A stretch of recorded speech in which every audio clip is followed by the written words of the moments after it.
ने कहा है कि उन्होंने कहा था कि वो आर्टिकल 270 और 35A को हटाएंगे और उन्होंने ये करके दिखाया।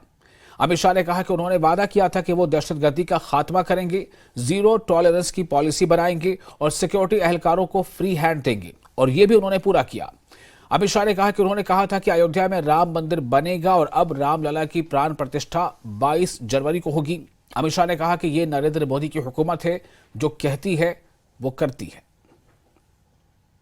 जो कहते थे कि हम नहीं समझते हैं, मैंने कहा कि अगर मन खुला रखोगे और मन भारतीय रखोगे तो समझ में आ जाएगा। मन अगर इटली का है तो कभी समझ में नहीं आएगा। मान्यवर, मन का सवाल होता है, भाषा का सवाल नहीं होता है।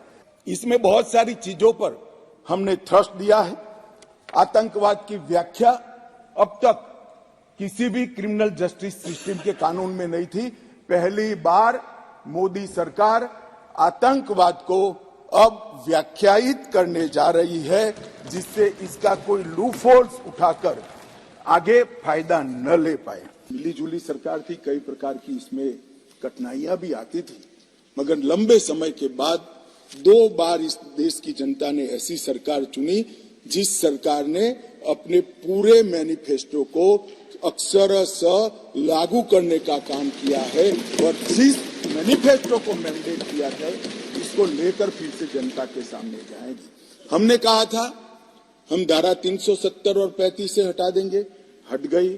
हमने वादा किया था आतंकवाद, उग्रवाद और के खिलाफ जीरो टॉलरेंस की नीति सरकार बनाएगी और सुरक्षा कर्मियों को फ्री हैंड देंगे, हमने दिया। इसके कारण 3 हॉटस्पॉट जम्मू कश्मीर, वामपंथी उग्रवादी क्षेत्र और उत्तर पूर्व में हिंसक घटनाओं में 63% की कमी आई है और मृत्यु में 73% की कमी आई है और पूर्वोत्तर से 70% से ज्यादा क्षेत्र से अब सपा को हटा लिया गया है। जिन्होंने अपने एजेंडा में रखा था कि हम अब सपा हटाएंगे, वो ऐसी स्थिति का निर्माण नहीं कर पाए।